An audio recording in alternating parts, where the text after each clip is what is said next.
বিশ্বকাপের সেমিফাইনালে আবারও ফিরে আসার গল্প লিখল আর্জেন্টিনা। এক গোল পিছিয়ে পড়েও শেষ মুহূর্তের দুর্দান্ত প্রত্যাবর্তনে ইংল্যান্ডকে 2-1 গোলে হারিয়ে টানা দ্বিতীয়বার বিশ্বকাপের ফাইনালে উঠেছে বর্তমান চ্যাম্পিয়নরা।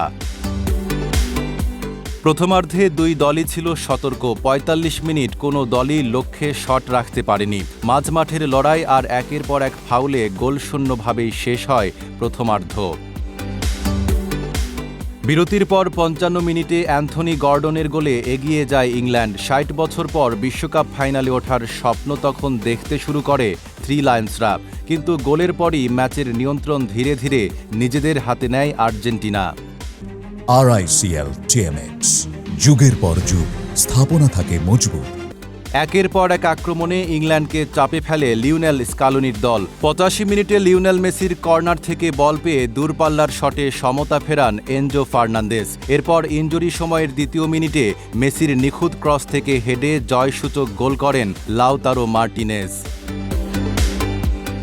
ম্যাচে আর্জেন্টিনার দুই গোলেই অ্যাসিস্ট করেন অধিনায়ক লিওনেল মেসি। দুর্দান্ত এই জয়ে টানা দ্বিতীয়বারের মতো বিশ্বকাপের ফাইনালে জায়গা করে নিল আলবিসেলেস্তেরা। আগামী ১৯ জুলাই শিরোপা নির্ধারণী ম্যাচে তাদের প্রতিপক্ষ হবে স্পেন।